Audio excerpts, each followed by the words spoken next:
Welcome to Biff's Mystery Theater. I have many tales to tell you. Ghost stories, murder stories, and tales that will make your bones chill.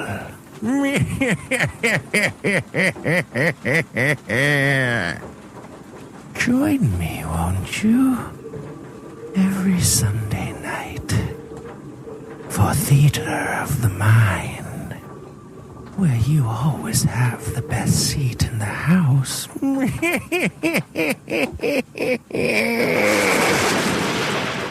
now for tonight's tale.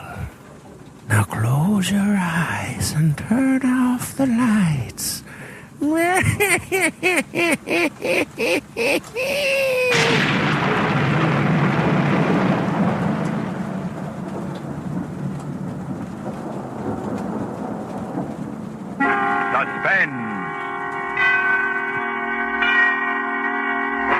Tonight, Roma Wines bring you Mr. Henry Daniel as star of The Last Letter of Dr. Bronson, a suspense play produced, edited, and directed for Roma Wines by William Spear.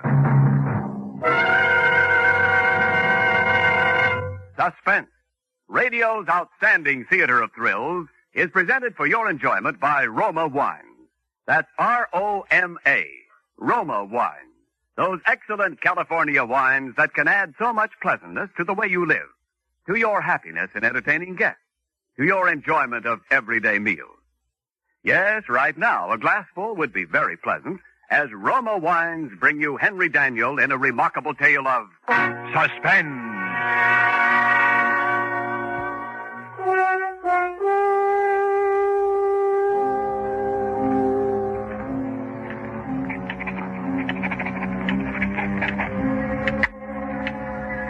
My dear Moshe, forgive me if I dash this letter off rather hurriedly. There are but a very few minutes remaining for me, the few minutes between now and midnight. You've always protested my fascination with the subject of death. It irks you to hear me discuss the latest electrocution or hanging.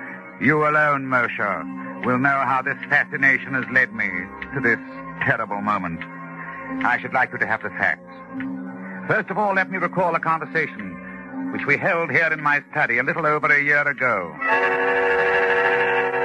There you go again, Bronson. Death and murder. Really, you're unhealthy. Please, Moshe, just answer my question. Why do men behave as they do? What keeps them from breaking loose? Why don't they kill one another as animals do? Why? Because they aren't animals. But, my dear Moshe, being neither vegetable nor mineral, they must be animals. What I mean is... That you don't know the answer. I do. So?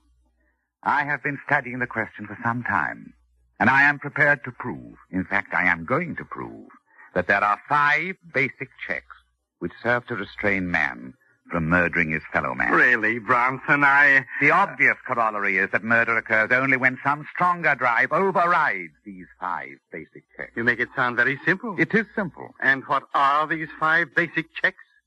A murder is composed of 4 elements. The murderer, the motive, the opportunity, and the victim.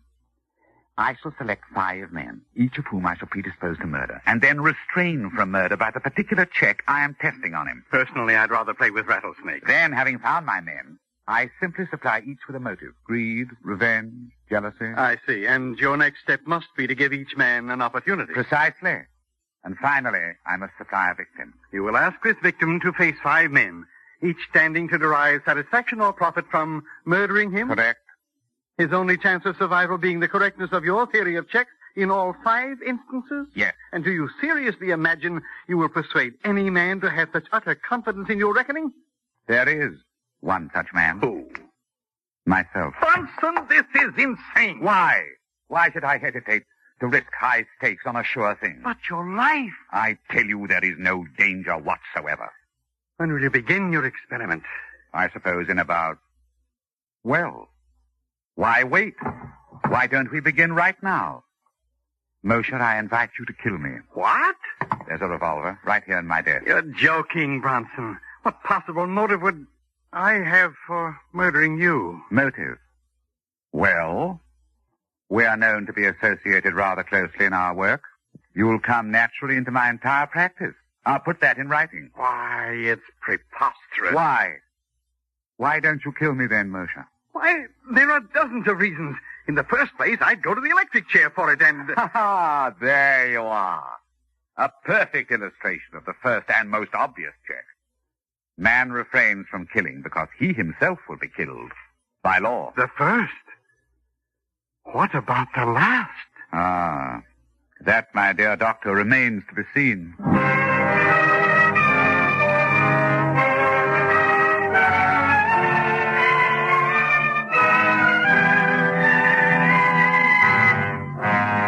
For Suspense, Roma Wines are bringing you Henry Daniel in The Last Letter of Dr. Bronson, a radio play by Richard Craig and Leonard Sinclair. Roma Wines' presentation tonight in radio's outstanding theater of thrills, Suspense.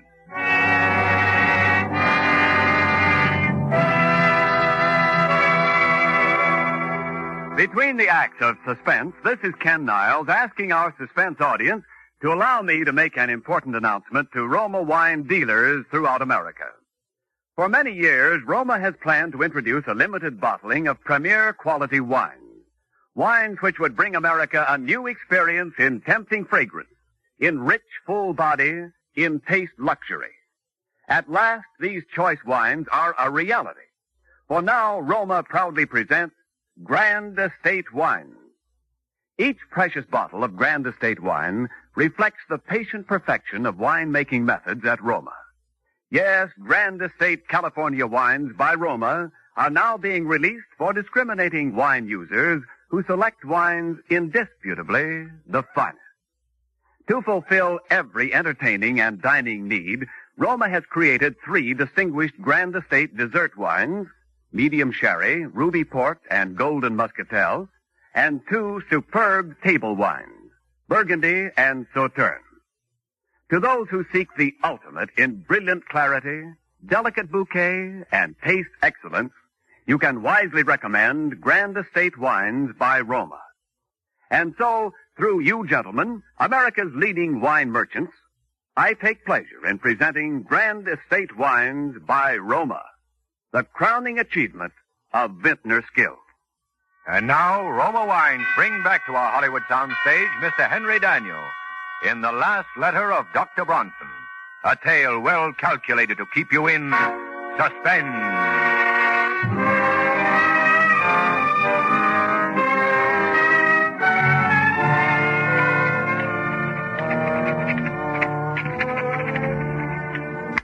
And so, my dear doctor, you yourself illustrated the first of my 5 positive checks which restrain man from murder. Fear of the law. That was more than a year ago. The remaining checks have not been so simple. I had to locate my 4 subjects. I had to cultivate the friendship of each, so that when the time should come to confront him with my proposition, I should be certain of how he would act. The first of my 4 potential murderers was a clerk named Totten. Totten was badly in debt. His wife was in the hospital about to undergo an expensive operation. And he was a deeply religious man. We went to church together on Sunday evenings at St. Stephen's, right around the corner from my apartment. One Sunday evening after the service, I asked him up to my apartment, and as we walked along, we talked. You know, Dr. Bronson, I was talking about you to my wife the other day before they took her to the hospital. I was saying what a great comfort it was to be with you these Sunday nights. Oh, now, come, Mr. Totten, you embarrass me. No, I mean it. In the world today, too many people seem to feel that they no longer need their God. Yes. Their lives are void of the great thing you have in your faith. Church is a great comfort to me, and I do need something to cling to in times like these. Totten, you could make rather good use of $5,000, couldn't you? It isn't like you to make fun of my poverty. I am quite sincere. You know what even $100 would mean to me, and at present more than ever. Yes, with your wife's misfortune. Oh, isn't this your apartment that we're passing? I want to go in the side way. We shall be unobserved. Unobserved? You'll understand presently. Please come into my study. Now, if you'll take this chair opposite my desk. Thank you. Totten, you said that even $100 would be a great help to you. Here in my desk, I have this little package containing $5,000. It's yours. What could I do for you that would be worth all that money? Let me explain. My doctor called on me yesterday, and he told me, well, to be quite frank with you, Totten, he said that I was slowly going mad. Oh, no, Doctor.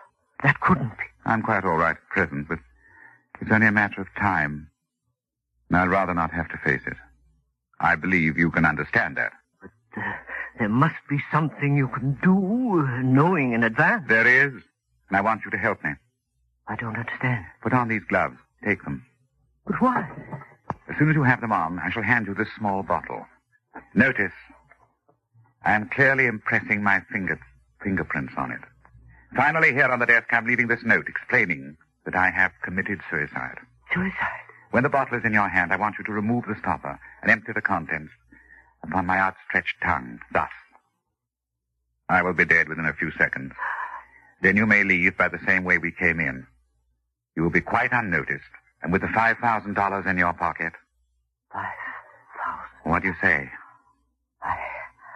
You can't die yet. You're not ready. Shall I be any readier when I have gone mad?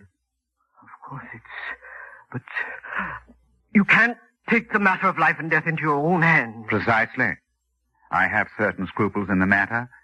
That's why I'm asking you to do this for me. I'm very sorry. I can't oblige you. If it's the law you fear... Oh, no, it's not that. You seem to have arranged that perfectly. Then what is it? I am an honest Christian. I thought you were, Dr. Bronson. If you don't understand why I can't do this monstrous thing, I suggest you look up the Sixth Commandment. Good night.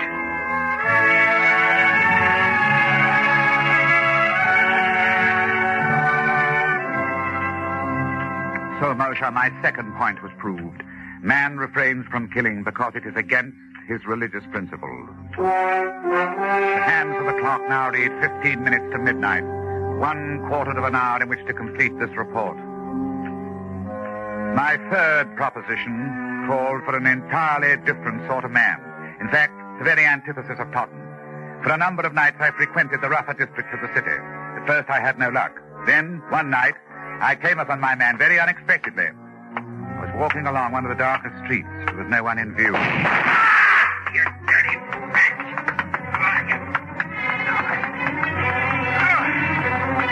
He was a man slumped down beside an ash can. He'd been shot in the chest and left arm, severing an artery. He was bleeding profusely. I tore off his shirt and made a tourniquet for his arm. Hardly no one came into the alley to investigate. Never mind me. Get away. Was this a gang shooting? What do you think? I think you're going to the hospital. No. Just walk to the cops. Come on, I'll help you to your feet. No, I ain't going. You'll No. die, man, if you're not treated quickly. I ain't going, I tell you. No cops. No cops. No. God. His name was Matt Doyle. I visited Doyle in the hospital almost every day. Several months later, I decided to put him to the test.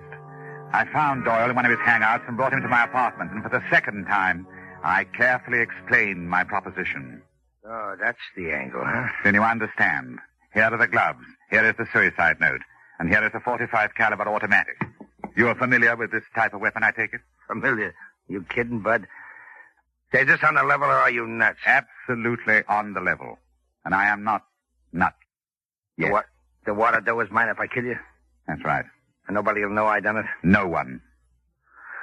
Well, these gloves is kind of small for me. That's all right. They'll do. Yeah. You want me to put on the other one? It's safer. Yeah, I guess it is. Doyle, I want you to understand exactly what you're doing. Without any justifiable cause, merely for the sake of money, you are going to murder me. You understand that? Yeah, sure. You've been hired to do this before. Well, yeah, I suppose it ain't gonna hurt to talk about it now that you're gonna... But you've never killed a friend, have you? Well, yeah. Yeah, I have. Anyway, they was my pals until they got into the boss's way. But when the boss would say, slip it to him, Matt, well, then it was just another job to me. But you, I don't know. What? No, I can't do it. But I thought you Here, said... here, take these gloves. Afraid of the law? No, I'm not. What's the matter then? Is it because I'm your friend? No. It's more than that. It would be an act of true friendship. No. I can't do it. Look, I'm sorry, Doc. I ain't the guy. Look, you saved my life. So that's it. I'm sorry. I wish you could help me. Yeah, me too, but not that, Doc. Look, if there's any other person you want me to take care of, that's a... No, there's nothing. Thank you, just the same.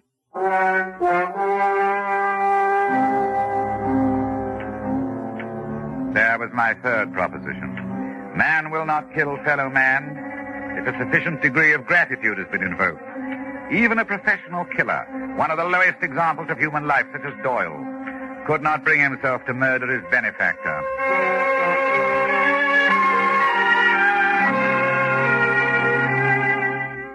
My next subject was altogether different in temperament. With Judith Ainsley, I used a special technique. I first encountered Judith Ainsley when I operated on Barrett Sheffield, the actor. You will recall that Sheffield was brought to the hospital with a lung abscess. As I was preparing to do the rib resection, I noticed that the nurse standing beside me was greatly agitated.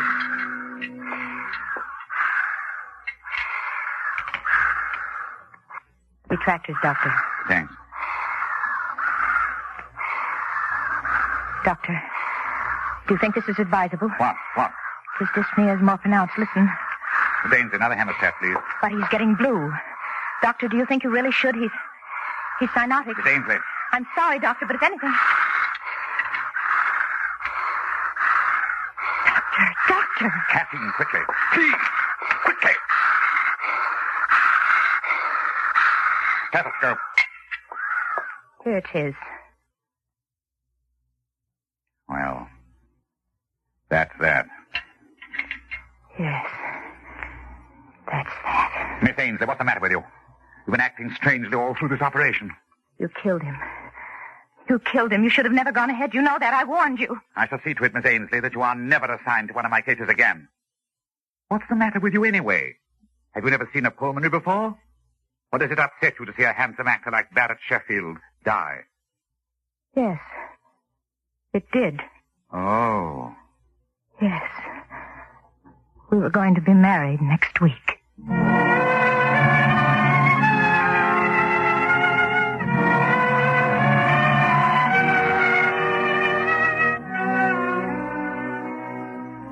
If I ever saw hate, cold, undying hate, it was in that girl's eyes. I had made the most implacable enemy of my life. I inquired about Miss Ainsley and learned she'd done 4 years of medical and was now interning at Cedars of Lebanon in the hope of picking up a resident fellowship. I went down to the hospital and waited for her in the doctor's lounge. Presently she came in with another intern. I stood up. She turned and looked at me. I saw again in her eyes that inexorable hate. She had never forgiven me for what she incorrectly felt was my error in judgment. I walked towards her. Excuse me, please. I see you remember me, Miss Ainsley. Yes. Will you excuse me, please? Miss Ainsley, you may not believe this, but I have come here especially to talk to you today. To talk to me, Dr. Bronson? Yes. Sit down, won't you? Miss Ainsley. Dr. Ainsley, if you please. Oh, yes, of course. Doctor, I have a little proposition to make to you. First of all, there are 2 facts I'd like to be sure of. A, you are unable to set up your own practice because you don't have the money to get started. Is that right? I don't see what business that is of yours. It happens to be true. Fine. Fact B, you still hate me and feel a strong desire to be revenged for the wrong which you consider I have done you. Yes, I'm afraid that's true, Dr. Bronson. Good? Good? Yes. You see, I want to pay someone to murder me. So once again, takingly set forth the simple conditions. Well, I'm not sure that you're entirely sane, Doctor. Go on, you interest me. You see, it's my heart. I've had considerable damage. Coronary occlusion. Had to spend 6 weeks on my back. Just got up last week. Naturally, I was given digitalis. Yes, I see, Doctor. You've been heavily digitalized, and if someone were to give you an injection of calcium gluconate, you would have an immediate heart block. dead within a few minutes. Exactly. A simple error of judgment, unavoidable. $5,000. My own practice. You'd better be careful, Doctor. You may tempt me a little too far. I thought you'd find it an attractive proposition. It'll only be an error. I will say that I'm feeling badly again, a recurrence of my pericardial pains. I'll go back to bed and ask that you be assigned to take care of me. The rest is simple. No one would ever expect you to know I had been digitalized. Still, if I were on my toes, I would naturally go over your case history before giving medication of any kind. Well, yes. I suppose that's true. Professional people might think you've been a little lax, might not have the highest regard for a new doctor who launched a career with such an unfortunate, such an unprofessional incident. And just a slight stain on your reputation for a very short while. Ah, yes. You're very clever, Doctor. You knew that would do it, didn't you? I want to thank you. You've done me a great service. You mean you'll do it? You've reminded me that nothing, no money, revenge, nothing can be worth the slightest shadow of suspicion in a doctor's career. No. No, they'll never say that I lost my patient because of an error in judgment. You see, I once knew a doctor who did.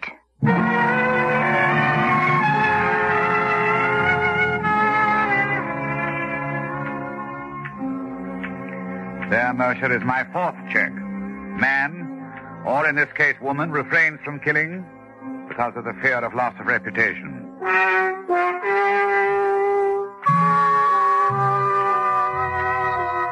Now, I come to the testing of my fifth subject.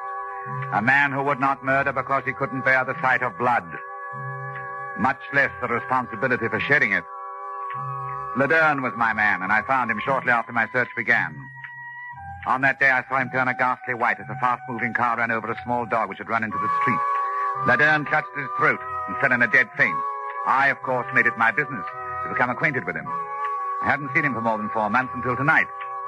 He'd changed, I noticed, as he took his place at my desk. He's thinner. His dark eyes seemed blacker than ever. And so now, for the fifth and last time, I explain the necessary details. And I have arranged everything necessary, Laderne, to give the appearance of suicide.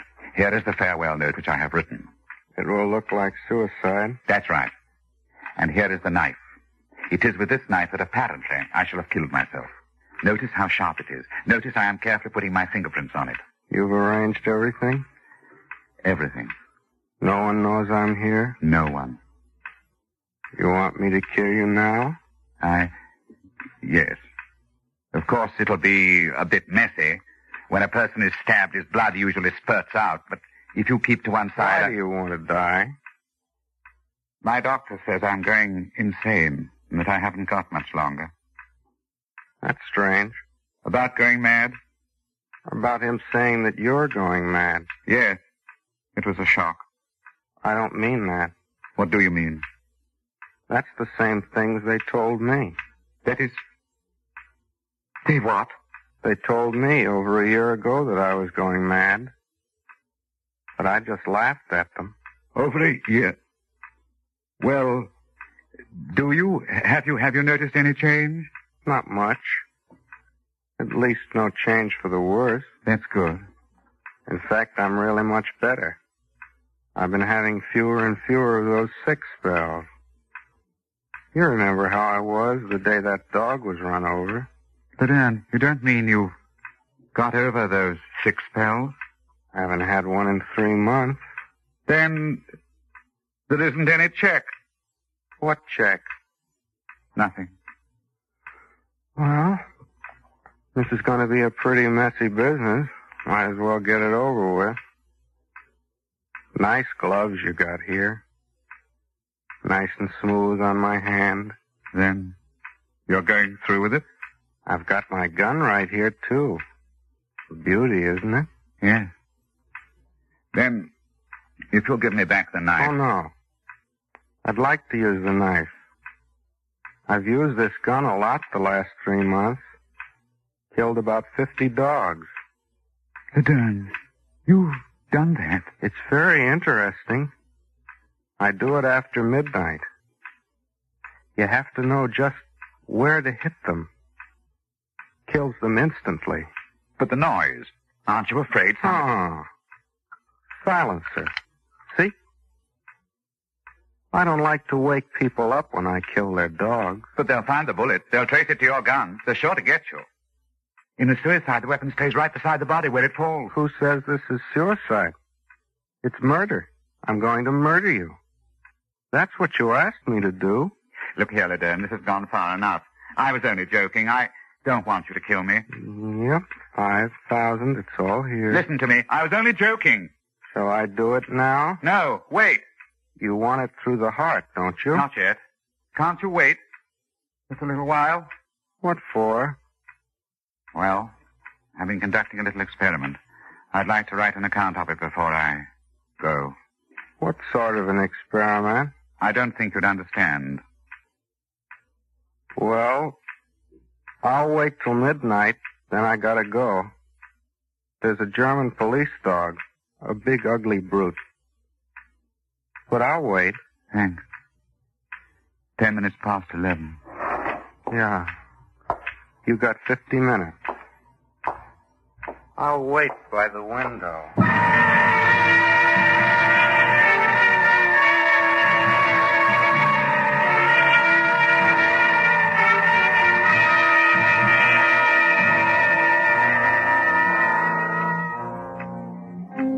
And so, Moshe, my experiment has ended. Strange, isn't it? That the one thing I didn't count on was the choosing of a subject who would not respond to my checks, who in fact has no checks at all. For insanity knows no restraint. Dr. Bronson, it's midnight. He's waiting at the window. It's strange. I'm beginning to understand exactly what is going on in his mind. I wonder why. Now, I shall sign my name for the last time and lay down my pen. Then I shall look up and say, all right, Lederne.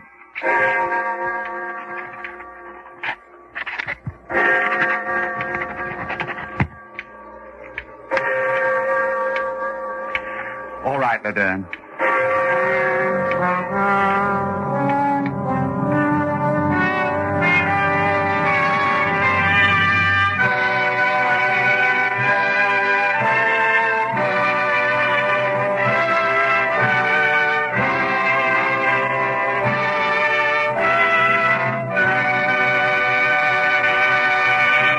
Suspense.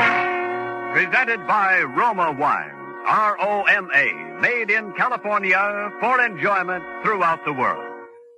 In just a moment, Autolite presents Suspense with Claude Rains and Vincent Price. More coffee, Arnold? I believe not, Hap. And I want to thank you and Mary for a marvelous meal. A delightful, delicious, lovely dinner. You're more than welcome, Arnold. Uh-oh, here comes Mary with that who's going to wash the dishes look in her eye. You better start talking about Autolite resistor spark plugs and fast. Yes, of course, Hap. Autolite resistor spark plugs. As I was saying, right now, by Cornelius is the time when all good men who know good things will come to the aid of their cars with a set of brand new wide-gap Autolite resistor spark plugs. Why, with their wide spark gap, those Autolite resistor spark plugs do things for a car your old narrow gap spark plugs just can't match. Why, they're marvelous. They're magnificent. By Cornelius, they're matchless. You're sparking, Harlow. But let's switch to Suspense.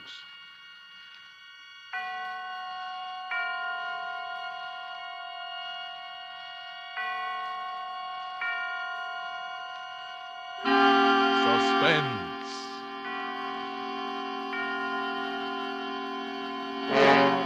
Autolite and its 60,000 dealers and service stations bring you radio's outstanding theater of thrills. Starring tonight, Mr. Claude Rains and Mr. Vincent Price in Anton Leder's production of The Hands of Mr. Ottermore. A tale well calculated to keep you in suspense. Tell me, Sergeant. Yes? Why do you think the Strangler killed the 5 times he did? 6 times, Mr. Newspaper Man. 6? Yes. Well, I suppose you do know as much about the Strangler as I do. How long have you been on the police force, Sergeant? This is my 15th year as a member of His Majesty's Metropolitan Police, Mr. Newspaper Man. For 10 years, I walked the beats of the Casper Street station, and for the past 5 years, I've been a sergeant at that station. In 15 years, you learn a lot about many things, including murder. Oh, yes, murder. It's a word and a deed which has fascinated more people than you and I could count. By all means, Sergeant, let's talk about murder.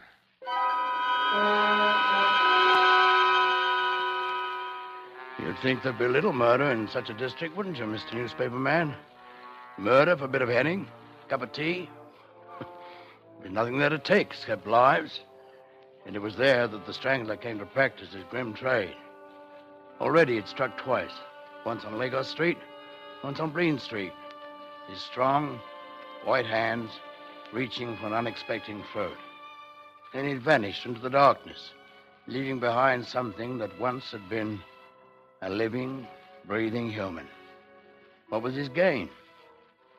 Perhaps no more than the satisfaction of a job well done.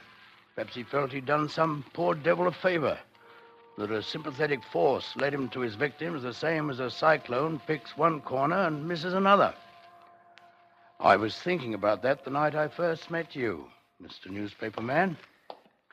I was walking down Malin End when I saw you, standing in the shadows.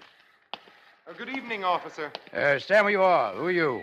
From the Daily Herald, officer. Oh, newspaper man, eh? Yes. What you doing here? Oh, looking for a story. Are you expecting to catch the Strangler, officer? What would you know about the Strangler, Mr. Newspaper Man? Only that he likes your district and that you have no idea who he is. That's right. He could be anybody who's about in this district at night.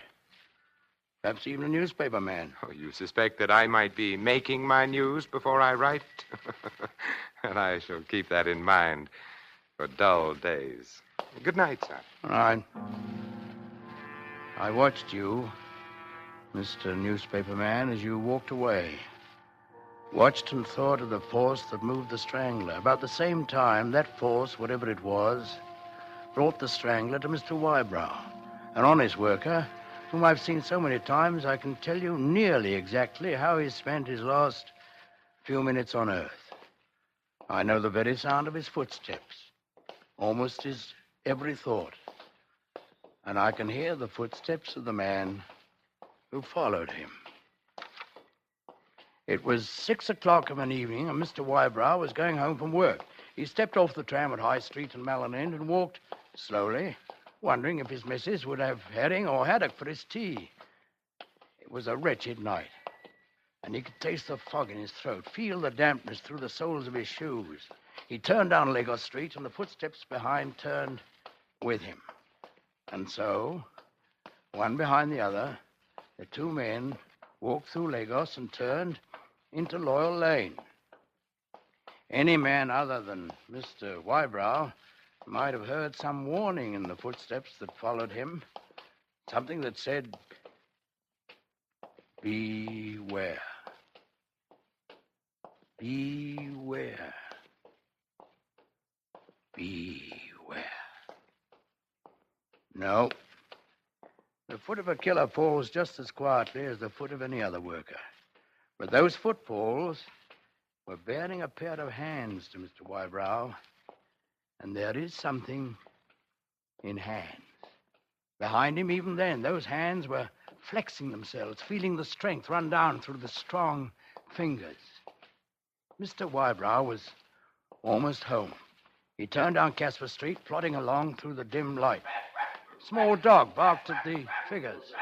Voices drifted out from the shabby houses, but Mr. Wybrow paid no attention to them or to the steps which followed him. Ahead of Mr. Wybrow was his own house, and he walked a little faster. Maybe it looked like he was going to get away, but the man behind only smiled and followed at the same pace. Mr. Wybrow turned in at his own gate and opened the door. He stepped inside. Yes. What's for tea, Flossie? Eddie, you're lucky to be getting that. Who's that? How do I know before I've opened the door? If it's a collector he can just nip off. Well, what?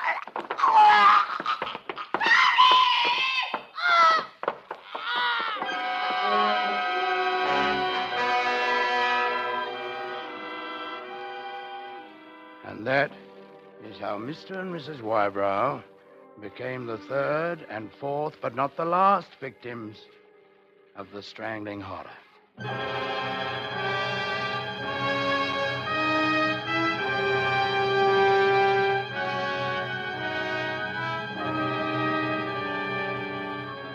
For Suspense, Autolite is bringing you Mr. Claude Rains and Mr. Vincent Price in radio's outstanding theater of thrills, Suspense.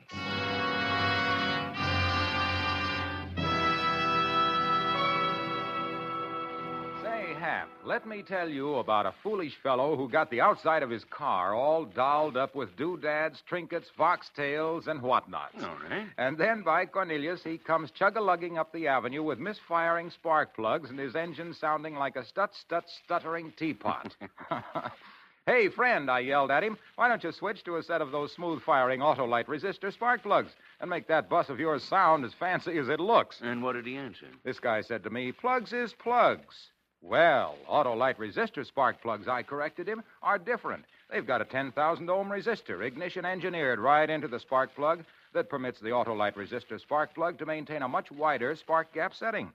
This extra wide gap, friend, lets your car idle smoother, gives you better luck with lean gas mixtures, actually saves gas. What's more, Autolite resistor spark plugs cut down spark plug interference with radio and television reception. Pipe that. That's telling him. Wow, he says. Can you back up all that sales talk? Ah, listen, pal, I told him. These are just a few fine and fancy facts. And what's more, those wide-gap Autolite resistor spark plugs are one of over 400 automotive, aviation, and marine products world famous for their Autolite-engineered dependability. Then what, Harlow? I'll tell you the rest after Suspense, Hap.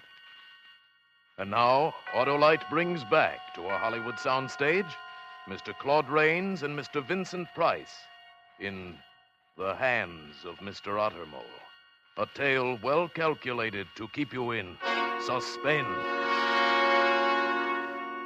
Sergeant, did you ever stop to wonder at the pranks of fate? Mr. Wybrow died at the one moment when there was no one around to witness his death. That's true. A few minutes earlier, perhaps a few minutes later, there were people on the street. Think how different it might have been if you had arrived there earlier than you did. Perhaps, Mr. Newspaper Man, but I'd finished my evening tea and was walking through Casper Street to the station. Mr. Wybrow was still lying on the door of his house, his wife on the floor, a little beyond him. Both were dead.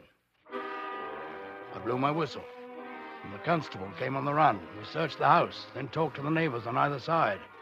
Nobody had heard anything except Mrs. Wybrow's scream, and they thought that just a family fight. There's no sign of anything but brutal murder. While we waited for the ambulance, I suddenly remembered something. Smithers. Yes, sir? Just before I found them, I saw you standing at the end of the lane. What were you up to there? I thought I saw a suspicious character mucking about there, sir, and I was keeping an eye on him. Suspicious character, but blasted. You don't want to look for suspicious characters. You want to look for murderers. Yes, sir. Think we'll get him, sir? Well, just between you and me, Smithers, I have my doubts. With a man who kills to get a few bob, you know he's going to keep on because as soon as he's broke, he'll slosh another one. But a man like this, you don't know when he'll strike again. Or if he'll strike again.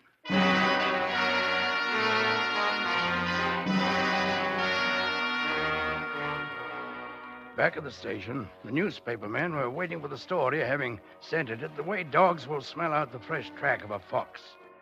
There was one newspaper man, tall, with shoulders and arms that looked more like a coal heaver than a journalist, who kept asking about clues as though he wanted to solve the case himself.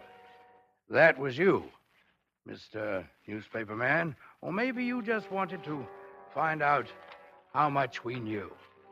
After the newspaper men left, I was in my office, finishing up my report, when there was a knock on the door. Who's there?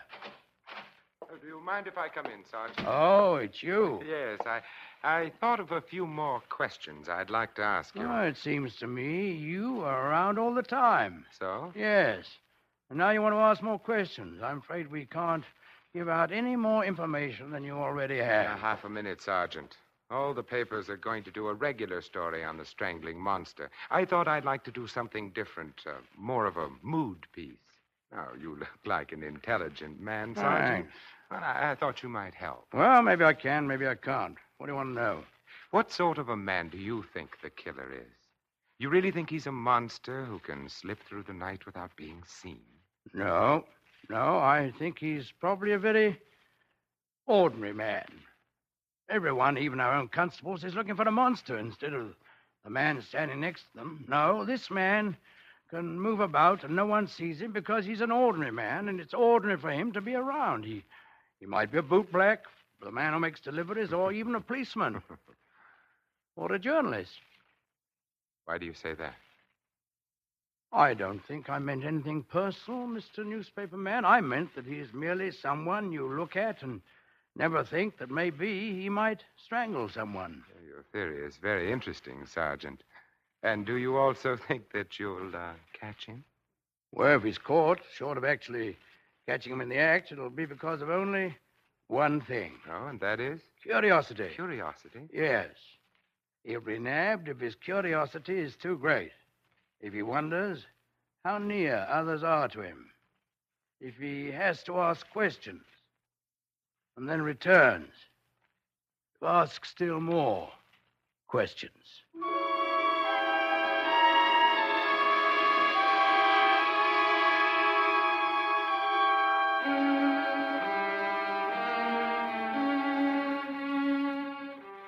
Later that evening, I went out into the district, visiting beat after beat. The presence of the killer, the strangling horror, was in the air. The entire district was given over, not to panic, for London never yields to that, but to fear of the unknown. And while the community still gasped over the deaths of Mr. and Mrs. Wybrow, while fear was moving into every tenement, the killer made his next move. Conscious of the horror caused by his hands and as hungry for more as any giddy girl at her first performance in the music hall, his hands reached out again. Well, I was cutting through Clemming Street when I saw you again, Mr. Newspaper Man. You slipped along the street, peering into alleys. Even then I had a hunch to stop you, yet I felt I had no real reason to suspect you, so I walked on. Peterson and Joyner were patrolling Jarningham Road. It was just 9:32 when I met Joyner near the middle of the street. I spoke to him and went on. At 9:33, I met Peterson coming back from the other end of the street. I answered his greeting and passed, intending to go to the end of the beat and cut over to Logan Passage. Then, during the few seconds that everyone's back was turned towards the spot where he stood, the killer struck again.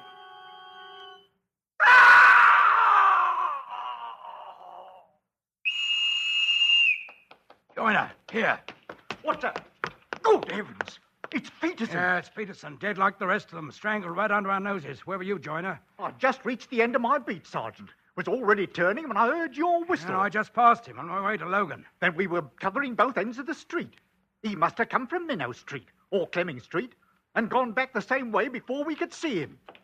It is dimly lit around here, sir. Say, what's up, Constable? I heard... Stand where you are. Oh. It's you, Mr. Newspaper Man? Yes. So he struck again. What happened, Sergeant? I've been checking the beats. Huh. I came up here, passing Joyner, and then Peterson here. I was at this end of the street, Joyner at that, with Peterson in between us going towards Joyner. He cried out once, and then was like this. We saw no one. Where were you when you heard my whistle? On Clemming Street, perhaps half a square down, and no one passed that way. That means that he must have come from Minnow. Showering in, sir. Yeah, go ahead, Joyner. Half a square down Clemming Street, were you? That's right. That's where you were more than 5 minutes ago when I passed and you were coming this way. Well, I thought I saw something in one of the alleys and stopped to look closer. Oh, now, come, Sergeant. Let's not start suspecting each other. The mutual suspicion of this district is catching. Yeah. I suppose it is. Yes, of course.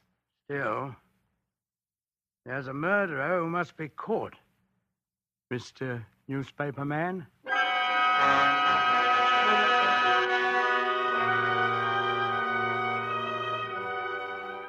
The following day, I was back on duty early.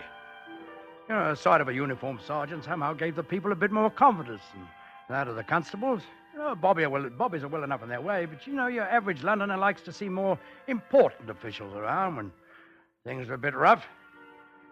The talk in the pubs and on the streets was all cut from the same cloth. And the pattern was fear. I say the strangler's some posh who's off his bean. Thinks as though we ain't squeezed dry enough. So he nips over, squeezes a little more, and pops back to the West End. Oh, you're balmy. He's a leg. Didn't he get a peeler last night, and don't that prove it? He's a bleeding Jack the Ripper. That's what he is. And he'll bloody well kill a lot of us without a single bloody flick to stop him. He got a bobby, didn't he? And with bobbies crawling all over the place and not one to lay a hand on him. And who's to stop him? That's what I want to know.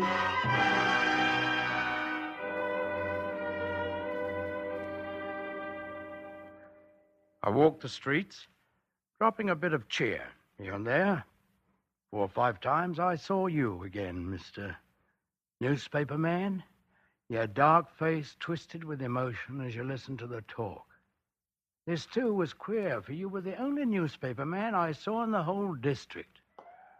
By 9 o'clock, I was in Richards Lane, a narrow street, partly a stall market and partly cheap homes. On one side was the shattered wall of the railway yard.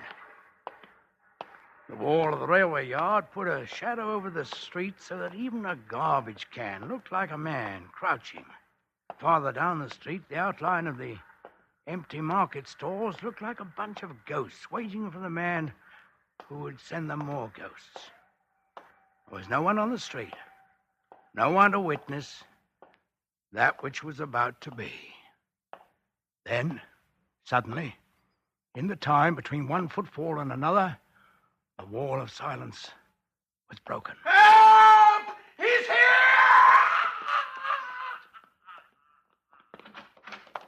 And then the lane came to life. It seemed like they were all released by that scream. All along the street, doors opened and people poured into the street, muttering as the stored-up anger began to overcome their fear. They milled around, uncertain which way to turn. Then the whistle pointed the direction to them. Gathering like dark clouds, they moved down on the cottage where I stood with the constables. The sight of so many of us made them feel that he would now be caught, and that anger came up in answer to it. Well, go in and get him. What you waiting for? He's through killing now. Go on and get him, you bloody feelers. He ought to be strung up. That's what Break it up. Move back, all of you. Joiner, get around to the back and meet the constables there. Martin, Addison, take the house on the left. Jones, Edmonds, take the house on the right. Betts, you come with me. Save a piece of it for me, Sergeant. Inside the cottage, a whole family lay dead, fallen around the supper table. One look at their necks showed us the strangler's trademark again, but there was nothing in that cottage except death. One by one, the constables came back to report. Nothing.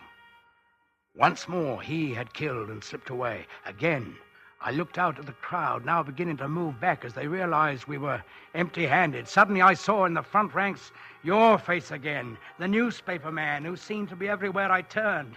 There was a light in your face, a light that was almost happiness. And looking at you in that brief second, I was aware that there were 2 of us who now knew the identity of the murderer.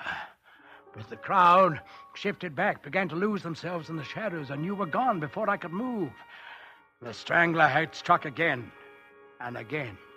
We were empty-handed as we waited for the ambulance.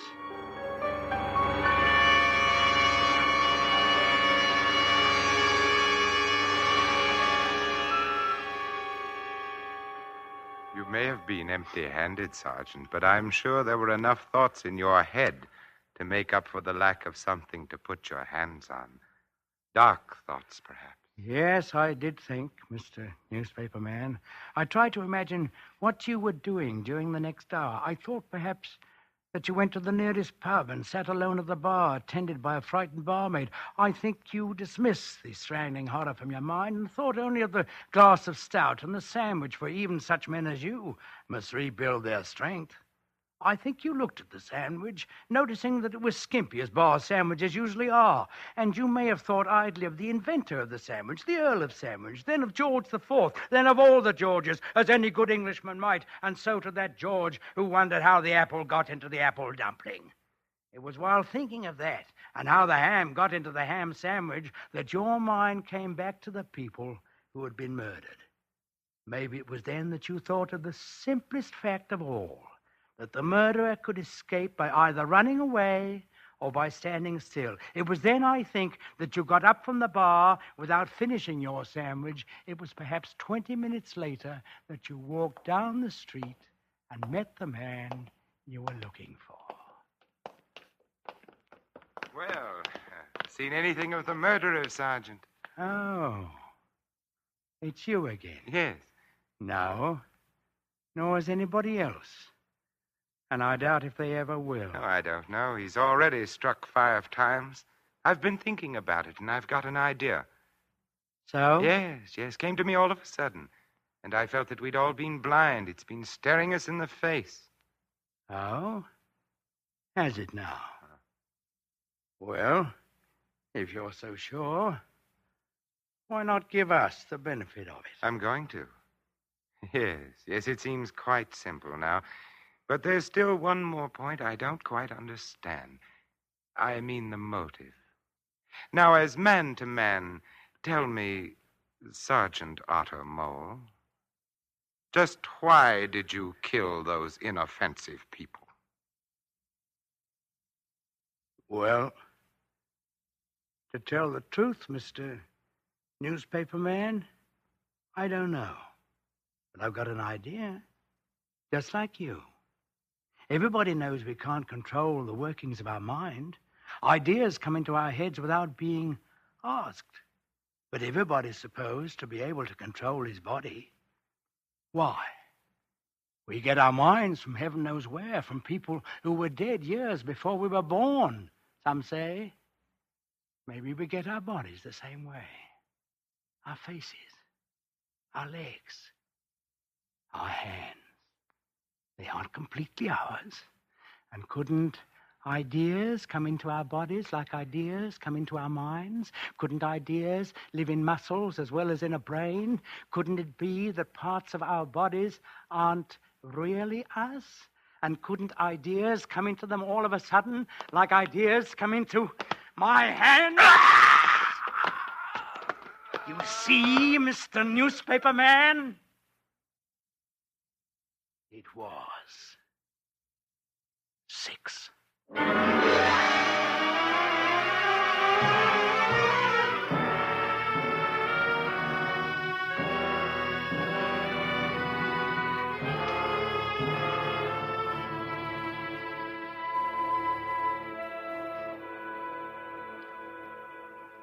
One other thing the newspaper man did while he was in that pub.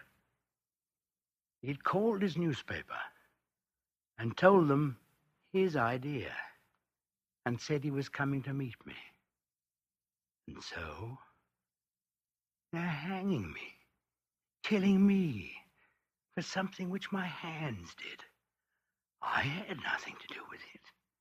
You can see that. But what hurts me the most is what the judge said when he sentenced me. It's not true. It's not true, I tell you, that if I lived, someday these hands, my hands, they say, might reach out for you.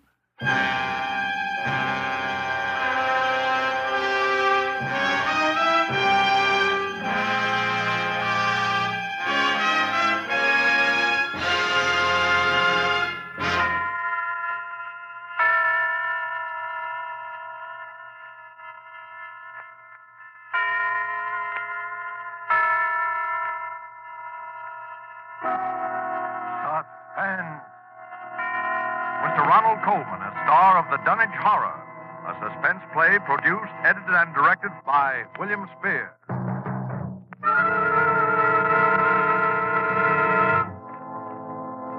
Come in, Dunwich, Massachusetts. Come in, Dunwich. Good evening. This is Henry Armitage. I'm speaking to you. Dr. Rice, please close the window. I'm speaking to you from my laboratory on the slopes of Sentinel Hill near Dunwich, Massachusetts. Present with me is Dr. Warren Rice, my distinguished colleague from Miskatonic University. We are now about 100 yards from the summit of the hill, which is crowned by a huge table-like stone set in the center of a circle of stone pillars, a place of prehistoric worship. A moment ago, you may have heard the dogs of Dunwich Township barking as we have heard them for 3 days and 3 nights. Dr. Rice and I know the horror which their barking portends, but the purpose of this broadcast is to make this unbelievable horror believable to you. I hope for your sakes and ours we are successful tonight. It is the eve of All Hallows. Tomorrow will be too late.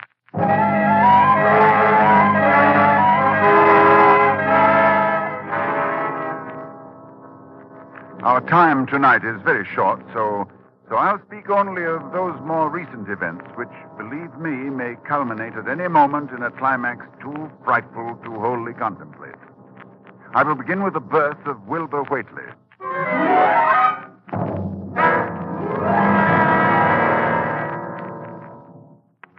It was the night of February the 2nd, 1921, Candlemas. Toward dawn, when Lavinia Whately, a deformed albino woman about 35 years old, gave birth to her dark, goatish-looking son in the crumbling Whately farmhouse northeast of the village.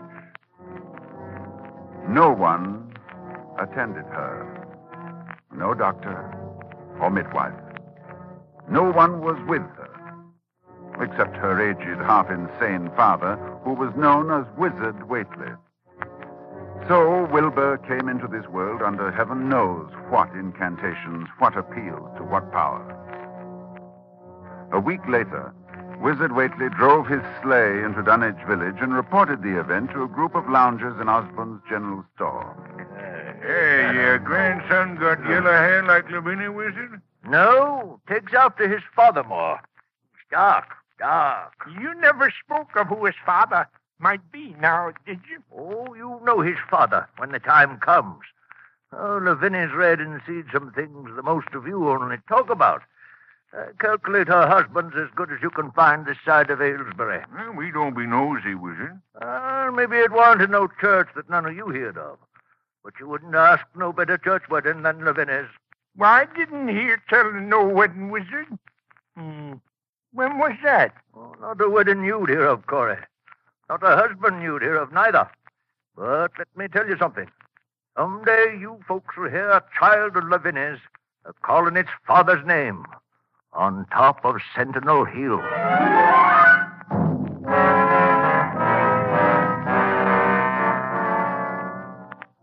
Prophecy? Or idle boasting by an insane old man? Oh, I know I ask a great deal when I ask you to believe that the arrival of an infant into that house of dire poverty and squalor could possibly constitute a horror and a threat to all our known world. Yet it has an earthly history. Perhaps through this history, you will be able to give it credence. Wilbur Whately's growth was uncanny. But even if he had been an average child, he would have become, in time, an unnatural being, for he was surrounded from the first by the most malign influences. There was his grandfather, old Whately, Wizard Whately, who each Halloween climbed Sentinel Hill to the great circle of stone, and while the hills shook, stood holding a great book open on his arms and shrieked into the wind. Shrieked. No! Jump off! No! Jump off! No! Jump off! Yog Sothoth. That dreadful name. first mentioned in the hideous forbidden book, the Necronomicon. And this wizard Whately was Wilbur's teacher.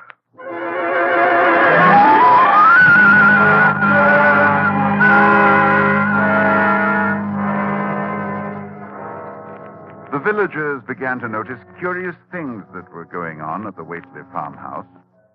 Soon after Wilbur was born, old Whately began to remodel the house. The abandoned upper story was restored, and all the windows were tightly boarded up. And then, a wizard began to buy cattle in large numbers, both horses and cows. Yet the livestock on the farm didn't seem to increase. Young Lem Brown was one day curious enough to creep close to the house to count the Whately herd. Dr. Armitage, there warn't more'n 12 cows, and them sick. Looked like they had the blight and funny wounds on 'em, like cuts. I heard something, too, in the top part of Wizard's house. Something like water slapping inside, only big like a sea.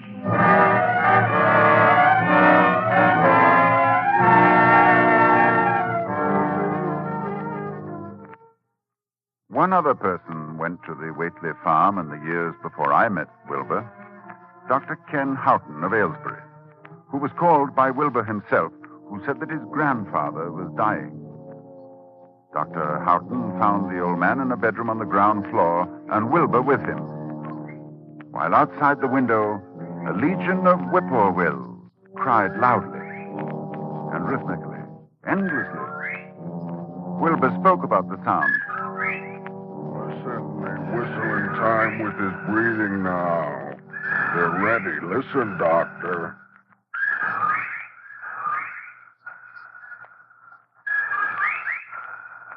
They know his soul's going out. They're waiting. Yes, Wilbur, that's an interesting superstition. Late in the year for them, too. When he goes, if they catch him, they'll keep laughing till break of day. If they don't catch him, they'll quiet down. You mean you believe that... just a minute. I think he's conscious. Yes, the birds changed when his breathing changed. Like Willie, I say. Willie. I'm here. More space, Willie. Remember, more space soon. Yes, I'll build it. You grows, but that grows faster. It'll be ready to serve you soon, Willie. I know. But remember, when it's time, you open up the gates to Yog-Sothoth with the long chant, the one on page 751 of the book. But mind you, feed it enough, 'cause if it gets out before you opens to Yog-Sothoth, it's all over. It's no use. He's going now. He's dead, Wilbur. Listen.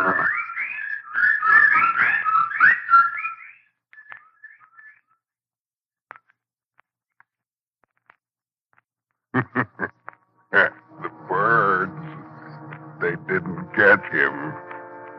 Yes, he's free. He's gone.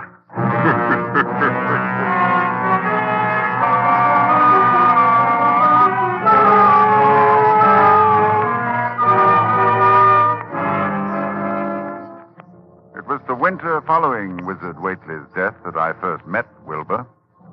He came in person to the library at Miskatonic University to consult a copy of the hideous Necronomicon, which was kept there in its Latin version, as printed in Spain in the 17th century.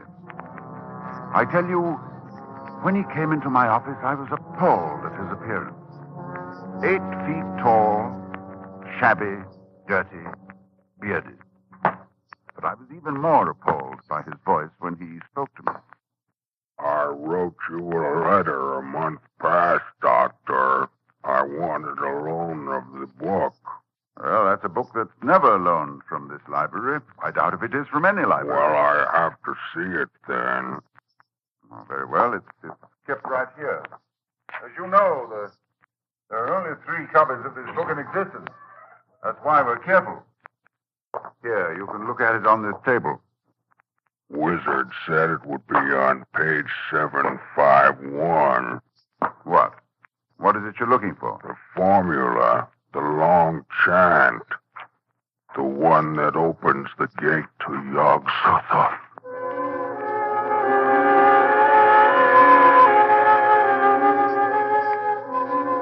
I felt a wave of fright as tangible as a draft from the tomb. He seemed somehow like the spawn of another dimension, like something only partly of mankind, linked to black gulfs beyond all spheres of force and matter, space and time. And presently he raised his head and spoke again. It's here, all right, but I'll have to have a copy. That paragraph there? I don't know. Do you know Latin, Doctor? Yes, certainly. Then read it, Doctor. Let's hear how you make it out. All right, that shouldn't be difficult.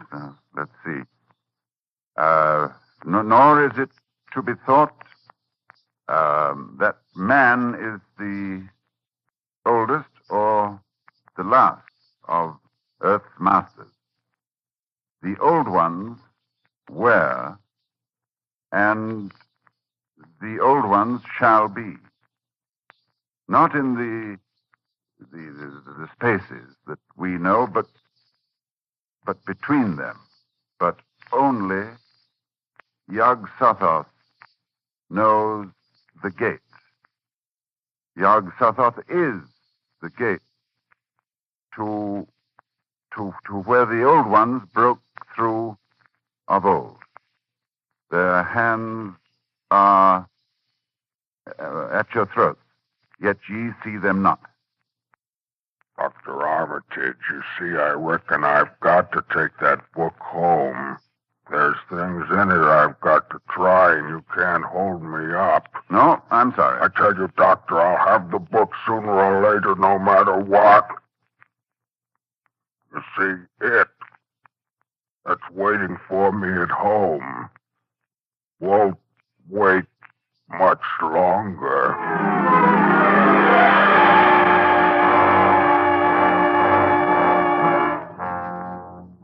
It was a week later that I was awakened suddenly by the fierce yelping of the great watchdog on the campus, followed by a sound from a wholly different throat, a scream. And I knew instantly that Wilbur had come back for the Necronomicon. I hastened into my clothes and rushed across to the library where a crowd had gathered before the smashed window of my office. Inside, there was a fearful groaning and growling, and some instinct warned me that what was taking place there was not for unfortified eyes to see. I brushed back the crowd, motioning only to Professor Rice to come in with me. When we opened the study door, Professor Rice screamed. No, Dr. Armitage, no, I can't. Come, close the door. We can't let them see. She's alive, but Lord, what a job that dog's done. Torn him to bits. That's a horrible sound, that moaning. You suppose we ought to call a doctor? A doctor? A doctor for that? No doctor in the world would know what to do for that. Look, Armitage, it's not human, nor animal. Where did it come from? Can you tell me? Can you tell me what it is?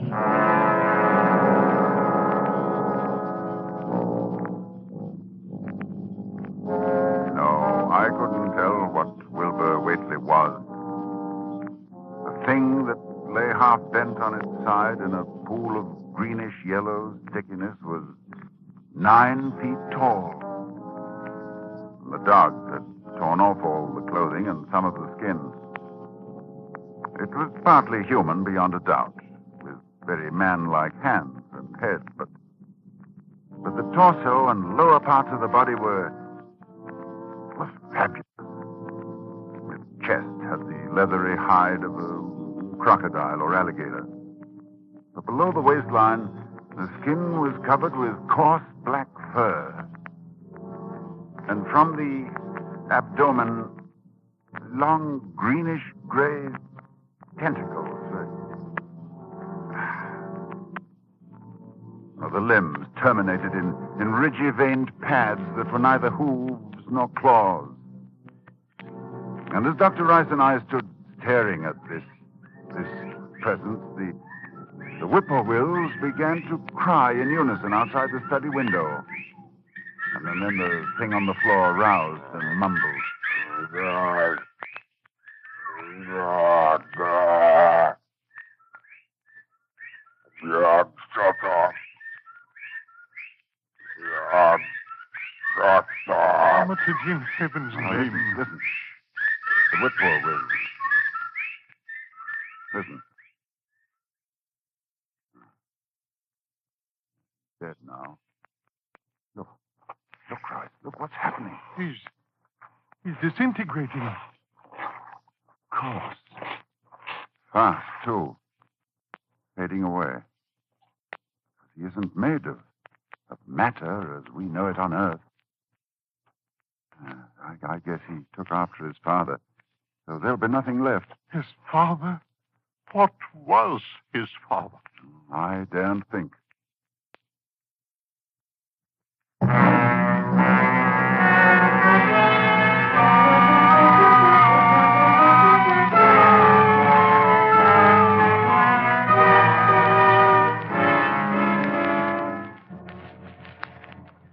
I thought then that what came into our world with Wilbur Whately left with him.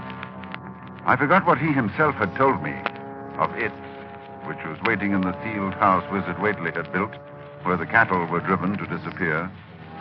But Wilbur Whately left a diary, written in a strange alphabet resembling Sanskrit. And I worked off and on for weeks to decipher it.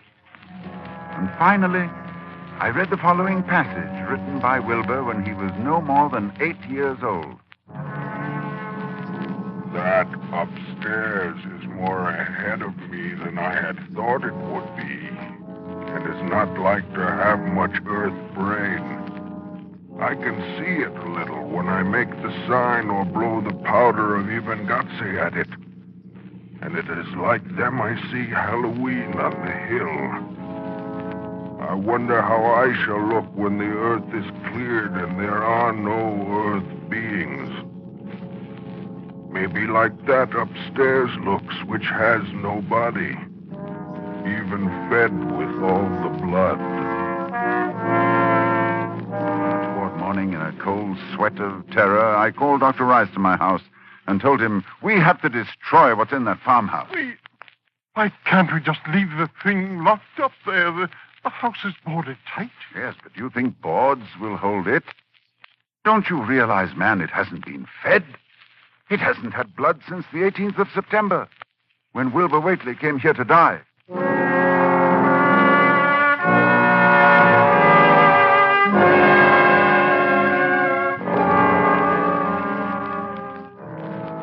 We left for Dunwich that night, and we've been here on Sentinel Hill ever since, working desperately to discover the formula in time. But a week ago tonight, shortly after dawn... Yeah, hello? Dr. Armitage, this is Lem Brown. I was just up beyond the glen, Doctor, looking for cows I lost last night. Yes, Lem? Well, Doctor, something's been there. Smells like thunder, and there's prints in the road. Great round prints, big as barrel heads, like a elephant has been along. Anything else, Lem? That's all I see. Except bushes and trees pushed back from the road like a house was drug along. Oh. Did you hear anything? Yes. Long toward morning, I heard a sound over toward Whately's place. A kind of ripping or tearing of wood, like a big box was being opened up. Chancey, you heard it too. Lem, who lives nearest the Whately farm? Why, that'd be Elmer Price's place. Oh, he's on this line too, isn't he? Hang on and I'll ring him.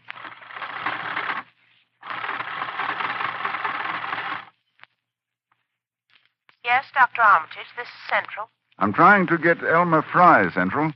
Doctor, he must be out somewheres, and his whole family. I was ringing there an hour ago. Earl Sawyer saw Elmer's cows stampeding in Cold Spring Glen. Oh, you didn't get him, hmm? All right. But if you hear or see anything more, let me know. I'll be here working all day. Price! Price! Oh, wake up. It's loose. It's out of the house. One family gone already. We have to work. Pray God we find that formula in time.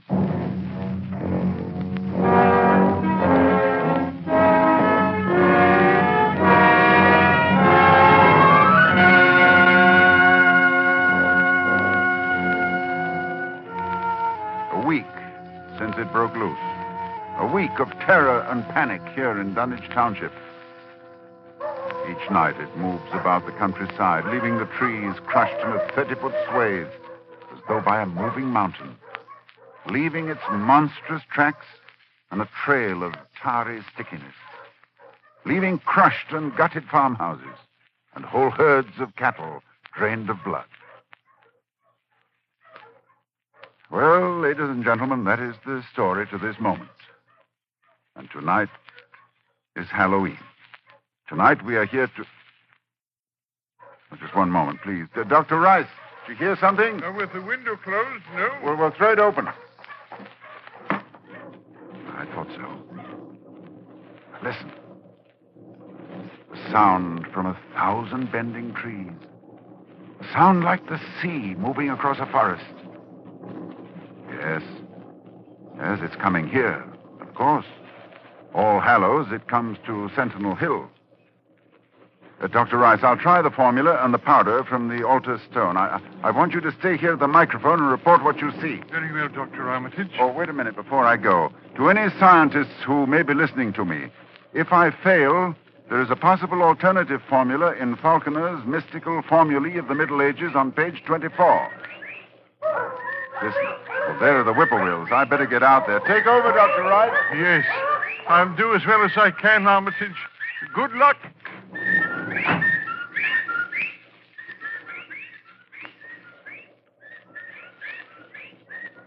Ladies and gentlemen, Dr. Armitage is climbing to the top of the hill, to the altar stone. I can see him plainly, for the moon is high and the night clear. Down the hill, toward the dark village, I can see the grasses and shrubbery bending down, marking the monster's ascent. It moves quite fast, and I feel a proximity to phases of being utterly forbidden. Now, Dr. Armitage stands now on the altar stone and is holding the powder which, if the books are correct, will make this thing for an instant visible. It is quite close to him now, perhaps 20 yards or less. He lifts his hands. He flings the powder in a wide arc. I can see... Oh, no! No!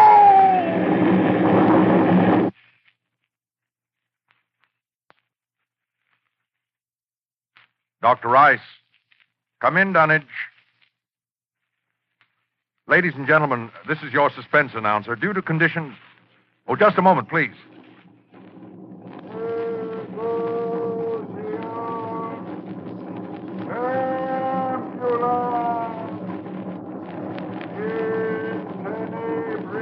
One moment, please. Dr. Rice, can you hear me? Yes, I can hear you. Yes, for a moment I was overcome when I saw... Ladies and gentlemen, perhaps you can hear now the incantation of Dr. Armitage. Listen.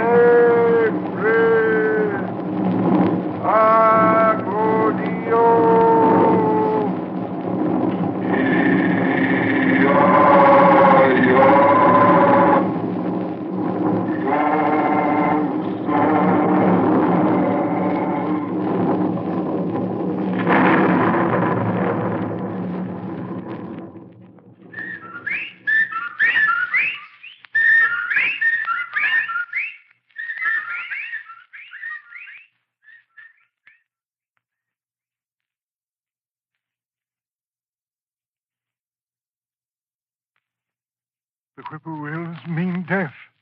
And Dr. Armitage is walking back here now. So we know that whatever it was, it is gone. It is dead. We can be thankful indeed. You see, I saw Dr. Armitage. Yes.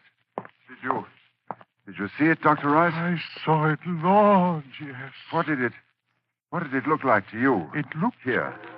Like something made of squirming ropes, but bigger than a barn and shaped, well, like an egg. and dozens of legs, like barrels that half closed when it stepped, and nothing solid about it, and at least 15 or 20 mouths or trunks opening and closing, but what was it? Oh, kind of force. A kind of force that doesn't belong in our part of space. Did you notice the half face on top? Half face, like a human face. Yes, very large, but yes, quite human. And quite like Wilbur's, like all the weightless. Then it was... That's right. It was Wilbur's twin brother. And you saw what 3 weeks' growth had done. And it was the child of Lavinia's who called its father's name on Sentinel Hill, as Wizard Whately prophesied. You heard it calling, Yog Sotho. Ladies and gentlemen, this night is over. It is All Saints' Day. May heaven bless us all.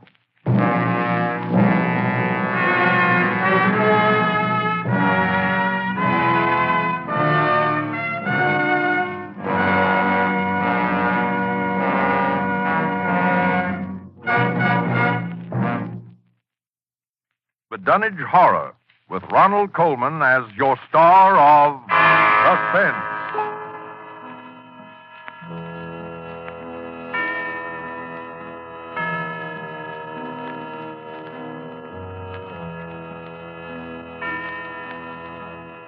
This is the Armed Forces Radio Service.